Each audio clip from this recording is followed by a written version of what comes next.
Welcome to my channel. My name is Akinwale. I want to speak on password management, which is a very important topic in information security and cyber security in general. What are passwords? Passwords are basically uh, means of identifying users of a system. Okay, so most applications you are going to see outside there will have a requirement for user ID and password. Okay, so the user ID most of the time is tied to perhaps your HR number, HR ID. Many organizations they tie HR ID to the user ID of the organization. Many people are advocating that as best practice today so that we can actually track what somebody is doing in the organization with what is also with his activities on the system. Okay, so but we're talking about the password. The user ID basically, more or less, you don't have control over this. This is assigned to you by management. So this is what the password is what you can really control. So it starts with what we call it starts with what we call the default password. This is where the journey starts. The default password. So the default password is the password created for you, assigned to you by the admin of the system the first time you are being created or the first time you are logging in. Okay, so you have no control over the default password. You assign the default password, and ideally, the default password should continue to change. Immediately you log in the first time, the system takes it. The system should prompt you to change the default password to a password that is created just by you. Uh, it's very important that we talk about default password. You know, anything default is a sign of weakness in information security because it means it can be easily guessed, it can be easily known, it can be easily find out. So you don't want to have a practice of using default password in organization. Incidentally, in my work as an information system auditor, I have seen situation more than one incident whereby people are using default password. Okay, there was an application I audited some time ago. Everybody, 100% of users on the application were using default password. It was shocking because they said they don't know how to change it. They don't know that it was a vulnerability. So nobody asked questions. How can we change default password? And they were on it in the application for months like that, exposing themselves and the organization to a lot of risk because of that. Okay, so uh, we can say the default password should be changed. Default password uh, should be changed at first, first login. Okay, so the moment you log in for at the first time, the system should prompt you to change your password to the password that is created by you. So we look at when you are choosing uh, password, you need to look at what? You need to look at the minimum length of your password. Of course, most likely there will be a standard for that in the organization. It's normally good to use a minimum of 8 characters when you are choosing your password for security reasons. The shorter your password, okay, the shorter your password, the easier it is for the password to be cracked. Okay, so you have hackers outside there trying to get your password so that they can be able to impersonate you online. You don't want that to happen to you. So you want to pick a password that is at least 8 characters because it has been proven that the longer a password is, the more difficult it is for that password to be hacked. And the shorter a password is, the easier it is. It takes less computing resources for the hackers to be able to hack such a password. And that's why you see in many organizations, if that minimum length uh, is not observed, the system most likely will reject the password that you have typed into typed into the system. So try as much as possible to make sure that the minimum length of the password is at least eight characters.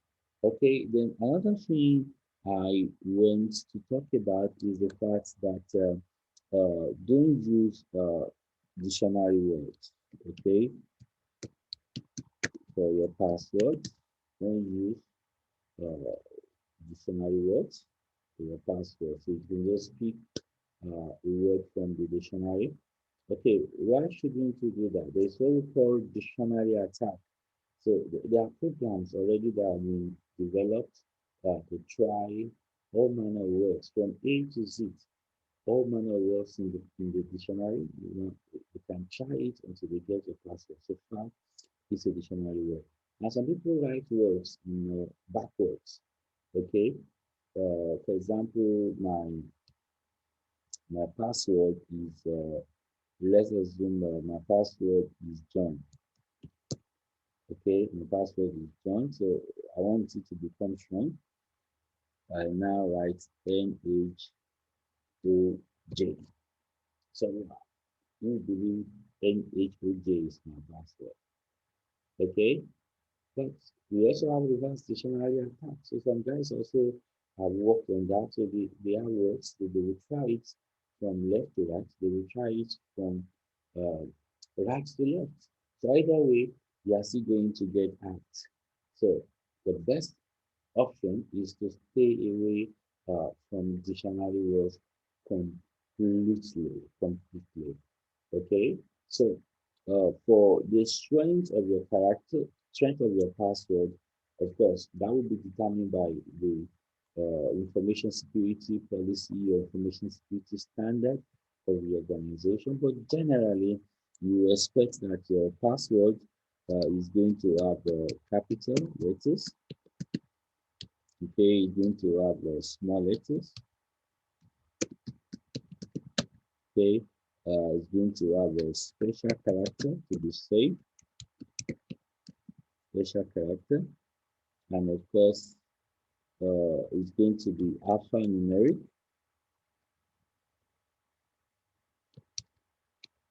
meaning it's going to be a combination of numbers. Okay, it's going to be a combination of numbers and alphabets.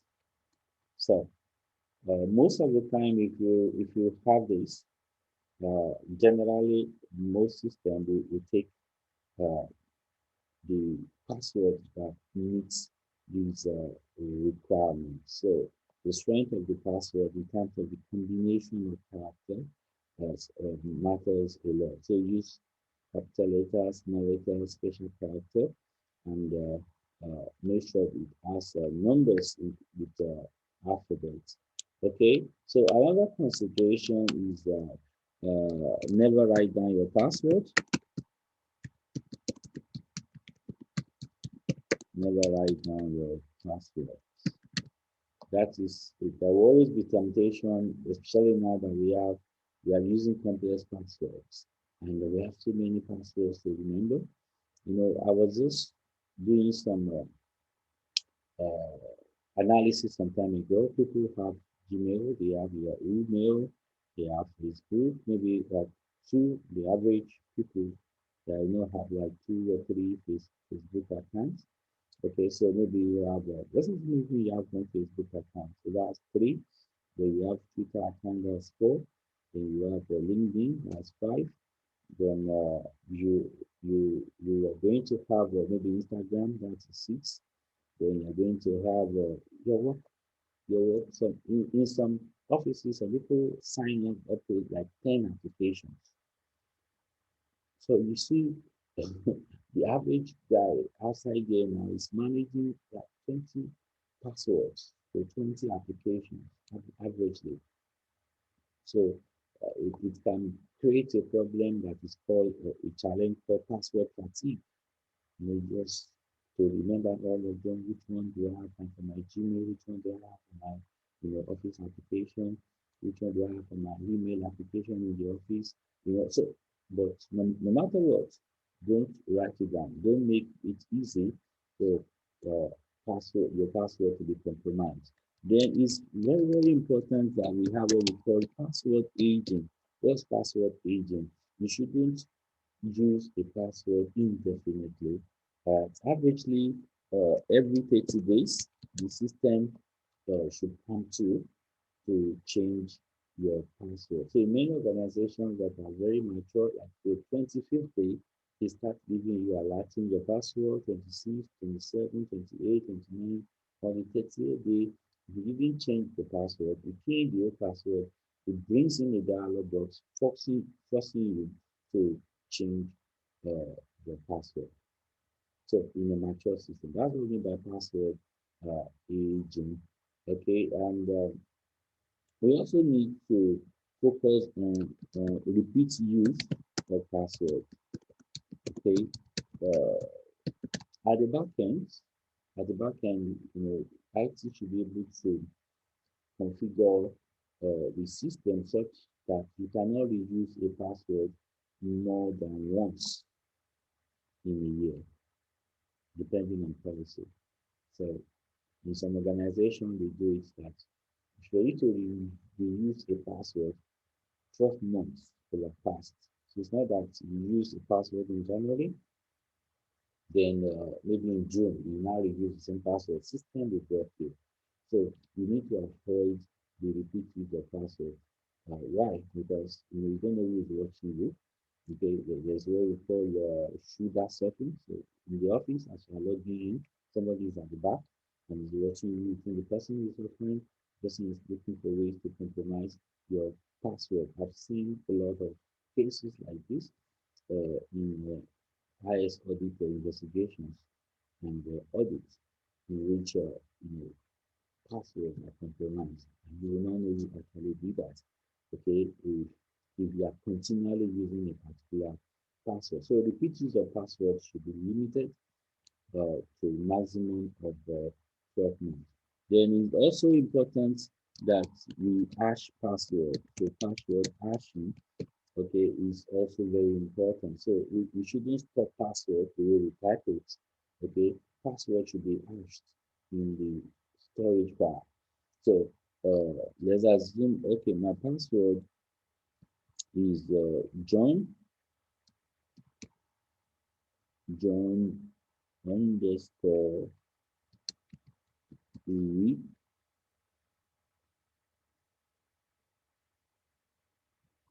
16. Now, this is a strong password. You can see it has capital letter, it has small letter, it has special character underscore, then it has numbers. Okay, so and of course is more than 10 characters, so it's quite strong. Okay, but as strong as it is, the system should not store my password like this. So the system should be able to hash my password using hash function algorithm, which I've discussed in an earlier video. So the password could be stored maybe something like this.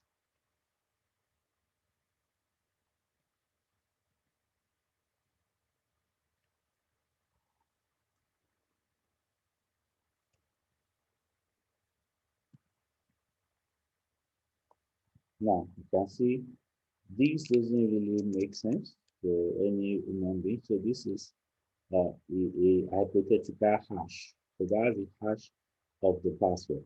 So I type John underscore week 16 as my password. The system stores it as a hash. because in case the password file is hacked, you can only see the hash, and it doesn't make sense to remember what is this. It doesn't make sense, and it's irreversible. Okay, hash function is irreversible, so you can't actually get my real password from this. And incidentally, if you copy the hash, okay, if you copy the hash and type it as my password, if you know my user ID, for example, which if you are working in the same company as I, it might be easy for you to get. Okay, so if you have my user ID and you copy the hash of my password and key it into the system will generate another hash. So the hash of my password generate another hash, which will not be the same as the hash of my password. So you can't actually get my password from my hash unless you also use an advanced hacking tool called Rainbow Table, which we will discuss maybe in later videos. Okay, so Rainbow tables can actually be used to compromise hashes. Okay, but that is a lot and lot and lot of work for the hacker. So unless you are being faced with what is called APT, Advanced Persistent Threats, then you may have a big problem in our hand as far as security. Okay, but for the general security, general attacker outside there, so hashing your password is a good way to ensure your password security. And of course, you don't share your password. Uh, Shared accounts is discouraged. I think I have to talk about that also. So you have within organization, you just create an account for a department, user ID for a department. Anybody in the department can use it. For example, in account department, so you have a user ID called accounts. Then the password is accounts. Then anybody in account department can use it. So the problem with that is accountability. How do you determine? So if there's a problem, everybody in the department knows the ID, everybody in the department knows the password. So who do you hold responsible in case there is an infringement or there is an irregularity through that particular shared account? Everybody will deny, and unless there are other controls, maybe CCTV controls and the rest, it might be very, very difficult to track who committed the offense. And of course, now it's becoming also in vogue not to use password and ID alone. So we now have what we call multi-factor authentication, multi-factor authentication. So whereby we have what we have, which is, for example, your token or your card. Okay, your ID card can be used to grant access. Then you have what you know, which is password, PIN, passphrase. Then we have what you are, okay, which is your biometrics, your fingerprint, your iris, your retina, your face recognition, signature recognition, and so on. So biometrics. So we can use a combination of any of these two to further strengthen our authentication system. Okay, so you can have what you know and what you have. So I have my user ID and password, then I also the system will also require a token string. So I have to key in the string from my token my physical token for me to be able to be given access. So if you have combination of what you know and what you have, that is combination of password and biometrics like your iris, retina, and fingerprint. Okay, so once you bring another layer of your authentication requirements, the idea is that it's going to further strengthen your authentication system. Okay, so thank you for watching this video. Subscribe to my channel so that you can have access to more videos. Thank you.